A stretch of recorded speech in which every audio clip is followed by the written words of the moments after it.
ख़वातीन व हज़रात, इल्म हासिल करना और उसे फैलाना सदका जारिया में आता है। इल्म हासिल करने के लिए हमारे मज़हब में बहुत ज़ोर दिया गया है और यहाँ तक कहा गया था कि इल्म हासिल करने के लिए आपको चीन भी जाना पड़े तो आप जाएं। उस ज़माने में चीन एक बहुत फासले पे था, इसलिए चीन की मिसाल दी गई थी। लेकिन इल्म हासिल करने के बाद आप अपने उस इल्म को नहीं फैलाते तो ये हुकूक़ुल लिबाद की नफ़ी भी होती है। तो हमारे मज़हब में ही ये ज़ोर दिया गया है कि ना सिर्फ़ आप इल्म हासिल करें बल्कि अपने इल्म और तजुर्बे को दूसरों में बाँटें ताकि आप हुकूक़ुल लिबाद को भी कंप्लाई कर सकें। अक्सर औक़ात ला इल्मी यानी इग्नोरेंस बहुत बड़े नुकसान का सबब बनता है। सुकरात का कॉल है, awareness of ignorance is the beginning of wisdom, यानी जहालत से आगाही हिकमत का आगाज़ है। शेक्सपियर कहते हैं, there is no darkness but ignorance, यानी जहालत से ज़्यादा अंधेरी चीज़ और कोई नहीं हो सकती। इस वीडियो में चंद ऐसी चीज़ों से आगाही दी गई है जो शायद बहुत लोगों के लिए नई चीज़ें हों, लिहाजा मेरी गुजारिश है इस वीडियो को आखिर तक ज़रूर देखिएगा। इसमें जितनी भी मिसालें दी गई हैं वो इग्नोरेंस से रिलेटेड हैं या लाइल्मी से रिलेटेड हैं और आप देखें कि उस लाइल्मी की वजह से कितने नुकसानात होते हैं।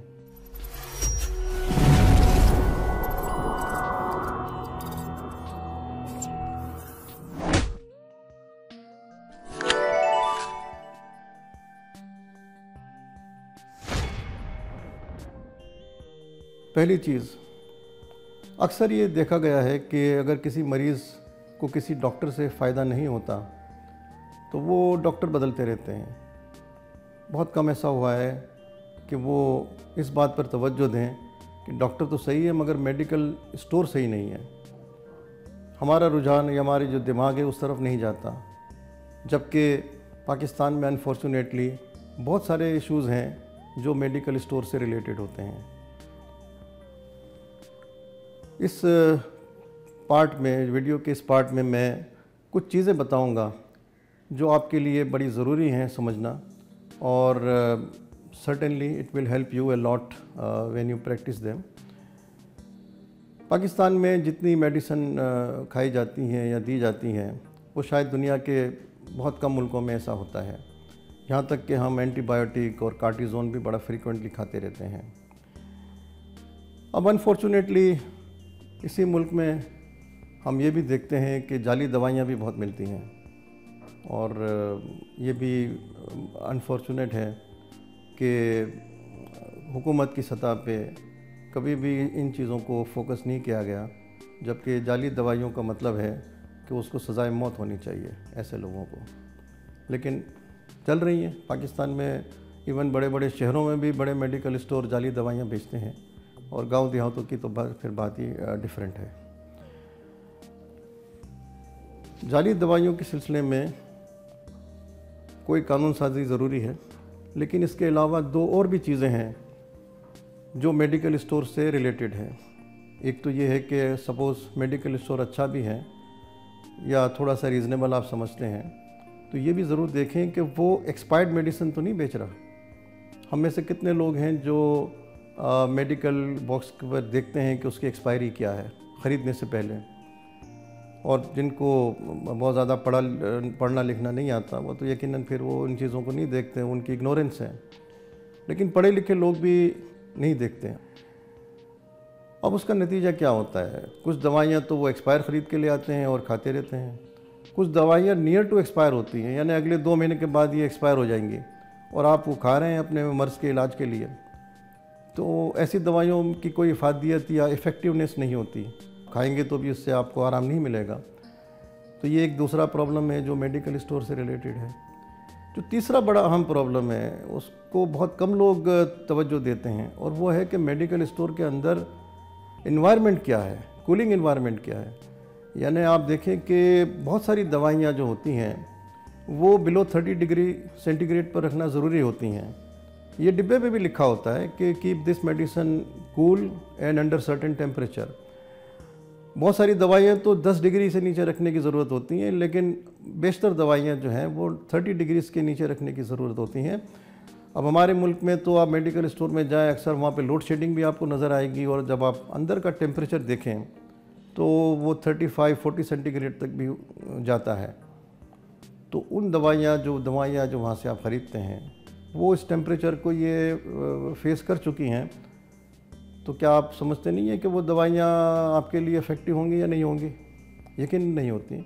वो दवाइयाँ अपनी इफ़ादियत खो चुकी होती हैं, उनकी इफ़ेक्टिवनेस या उनकी जो जो दवाइयों की जो असर होता है वो ख़त्म हो चुका होता है, और ऐसी दवाइयाँ भी आप लेते रहें, आपकी बीमारी का कोई इलाज नहीं है। तो ये बड़ा ज़रूरी है कि अंदर जो टेम्परेचर या जो टेम्परेचर का जो कंट्रोल है मेडिकल स्टोर में, वो कितना मौसर है, दिस इज़ वेरी इम्पोर्टेंट। और दवाइयाँ आप ऐसे मेडिकल स्टोर से लें जहाँ पे कोई इन्वायरमेंट कंट्रोल नहीं है, और मैंने अक्सर देखा है, तो फ़ायदा नहीं है उन दवाइयों का। तो साबित ये हुआ इस वाले वीडियो क्लिप में कि डॉक्टर को बदलने से पहले आप ये इंश्योर करें कि जो दवाई आप खा रहे हैं, नंबर 1 वो फेक नहीं है, नंबर 2 वो एक्सपायर्ड नहीं है या नियर टू एक्सपायर नहीं है, और नंबर 3 आपने जहाँ से ख़रीदी है वो कोई प्रॉपर इन्वायरमेंट में थी या नहीं थी, क्योंकि इन तीनों सूरतों में आप दवाई खाते रहें उसका कोई असर नहीं होगा। तो यही मेरा मैसेज था इस वीडियो के ज़रिए। ये भी इग्नोरेंस से रिलेटेड है, क्योंकि आप इग्नोरेंस करते हैं इन चीज़ों को, और इसके बाद और कुछ दवाइयाँ तो ऐसी भी होती हैं जो हाई टेम्परेचर पर इंटरनल उसके अंदर केमिकल प्रोसेस हो जाता है, ठीक है, और उस केमिकल प्रोसेस के बाद ये भी हो सकता है कि आप वो दवाई खाएं तो आपकी बॉडी में वो एक बहुत बड़ा रिएक्शन पैदा करें, तो लिहाजा ये भी फैक्टर देखना होता है। तो प्लीज़ आप इन चीज़ों पे गौर किया करें। बहुत शुक्रिया। ख़वातीन व हज़रात, वीडियो के इस हिस्से का टाइटल है चेंज ऑफ स्टेट। अब आप सोच रहे होंगे कि मैं इसमें क्या बताने वाला हूँ, तो मैं एक बहुत ही बुनियादी मिसाल से शुरू करूँगा, और इसको मैं जब एंड करूँगा तो आपको एहसास होगा कि ये कितना अहम मैसेज है जो मैंने इस वीडियो में देने की कोशिश की है। घरों में अक्सर हमारे बल्ब जो हैं फ्यूज़ होते रहते हैं, और हम मार्केट जाकर नया बल्ब ख़रीदते हैं और अच्छी क्वालिटी का बल्ब ख़रीदते हैं, और फिर थोड़े अरसे बाद वो फ्यूज़ हो जाता है। तो आपने कभी गौर किया कि ऐसा क्यों हो रहा है? इसमें आपको बल्ब पे तवज्जो देने की बजाय आपको तवज्जो देनी चाहिए स्विच पे, क्योंकि अक्सर बल्ब यानी 99% टाइम जो बल्ब फ्यूज़ होता है वो स्विच ऑन या स्विच ऑफ के टाइम पे होता है, ठीक है। ये एक साइंस का लॉ भी है कि जो चीज़ जिस स्टेट में रहे वो स्टेट में रहना चाहती है। इसका मतलब है कि बल्ब अगर ऑफ स्टेट में है और उसको आप ऑन करते हैं तो एक दूसरे स्टेट में आ जाती है। अब जो स्विच होता है वो एक मैकेनिकल कंपोनेंट होता है, जो अगर ख़राब है तो वो दबाने के बाद अंदर वो प्रॉपर कांटेक्ट नहीं बनाता, बल्कि मेक ब्रेक होने के बाद कांटेक्ट बनाता है।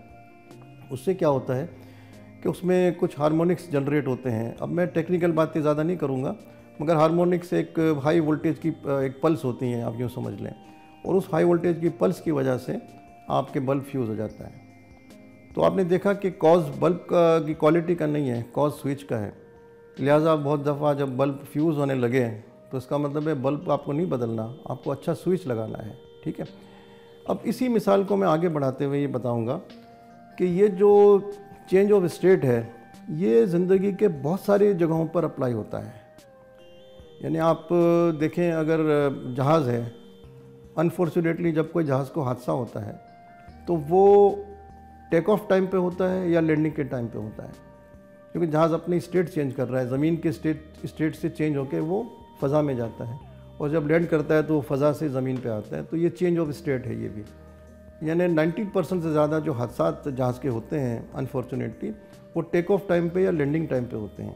जहाज़ जब स्टेबल कंडीशन में होता है या जब फ्लाई कर रहा होता है उस वक्त हादसे नहीं होते। ये बिल्कुल बल्ब वाली मिसाल से मैच करता है, ठीक है। इसी तरह से चेंज ऑफ स्टेट की और बहुत सारी मिसालें हैं। मिसाल के तौर पर मौसम चेंज होता है तो हम लोग ज़्यादा बीमार होते हैं, क्योंकि एक मौसम के अंदर हमारा जो जिस्म के अंदर इकोसिस्टम है वो एक सेट हो चुका होता है, और जब दूसरे इन्वायरमेंट में हमारी बॉडी जब एक्सपोज होती है तो उसको एक चेंज ऑफ स्टेट मिलता है। इसीलिए चेंज ऑफ स्टेट में जब हम आते हैं तो ज़्यादा बीमार होते हैं। जब भी मौसम चेंज होता है हम ज़्यादा बीमार होते हैं बनिस्बत एक स्टेबल मौसम के। ये एक दूसरी मिसाल है। जो तीसरी मिसाल मैं देना चाहता हूँ, बल्कि चौथी मिसाल होगी है, वो सबसे ज़्यादा इम्पॉर्टेंट है और शायद इस वीडियो का जो पूरा लुब्बे लुबाब है वो उस वाले पार्ट पर है जो अभी मैं बताने जा रहा हूँ। वो ये है कि जब आप सोई हुई कंडीशन में होते हैं और जब आप जागते हैं तो ये भी चेंज ऑफ स्टेट है। सोई हुई कंडीशन में आपकी बॉडी का एक इकोसिस्टम स्टेबल हो चुका होता है और जब आप जागते हैं तो आपके इकोसिस्टम में कुछ तब्दीलियाँ आती हैं। ठीक है, अब जब आप सोई हुई कंडीशन से एकदम झटके के साथ उठते हैं और फ़ौरन रश करते हैं, ये बहुत ख़तरनाक है। अक्सर डॉक्टर ये कहते हैं कि जो हार्ट अटैक होता है लोगों को, ये इसी ट्रांजिशन पीरियड में होता है कि वो सोई हुई कंडीशन से फ़ौरन जाग के भागते हैं। मे बी कोई जल्दी हो, अर्जेंसी हो, लेकिन ये जो कैफियत है जिसमें इकोसिस्टम अभी जागने वाली कंडीशन का आपकी बॉडी में स्टेबल नहीं हुआ, ये बहुत ख़तरनाक होता है और उसमें हार्ट अटैक हो सकता है और बड़ी वजह हार्ट अटैक की यही होती है। तो लिहाजा क्या ज़रूरी है कि जब आप सोए हुए से जागने वाली कंडीशन में आए तो पहले 2 से 3 मिनट आप आंखें खोल के बैठे रहें, लेटे रहें। उसके बाद बैठें और 1-2 मिनट बैठने वाली कंडीशन में रहें, फिर खड़े हों और आहिस्ता आहिस्ता चलना शुरू करें, तो आपको कोई इंशाल्लाह प्रॉब्लम नहीं होगा। तो ये आपने देखा कि चेंज ऑफ स्टेट यहाँ कितना ज़रूरी है, जो आपकी जानलेवा भी साबित हो सकता है। तो यही मैसेज था इस वीडियो क्लिप में। तो आप इसका ज़रूर एहतियात करें और ये भी एक इग्नोरेंस है कि हमें इन चीज़ों का नहीं पता। बहुत शुक्रिया। ख़वातीन व हज़रात, उम्मीद है कि जितनी भी चीज़ें मैंने इस वीडियो में डिस्कस की हैं उन सब का ताल्लुक़ इग्नोरेंस से है, चाहे वो इंडिविजुअल सतह पे हो या कलेक्टिव हो। मगर इग्नोरेंस हर जगह पे आपको नज़र आएगी और आप देखें कि हर सूरत में इग्नोरेंस की कितनी बड़ी पेनल्टी हमें अदा करनी पड़ती है। अगर ये वीडियो पसंद आती है तो आप लाइक करें और इसको शेयर ज़रूर करें। ये भी आपके हुकूकुल इबाद के ज़ुमरे में आता है। वीडियो देखने का बहुत बहुत शुक्रिया।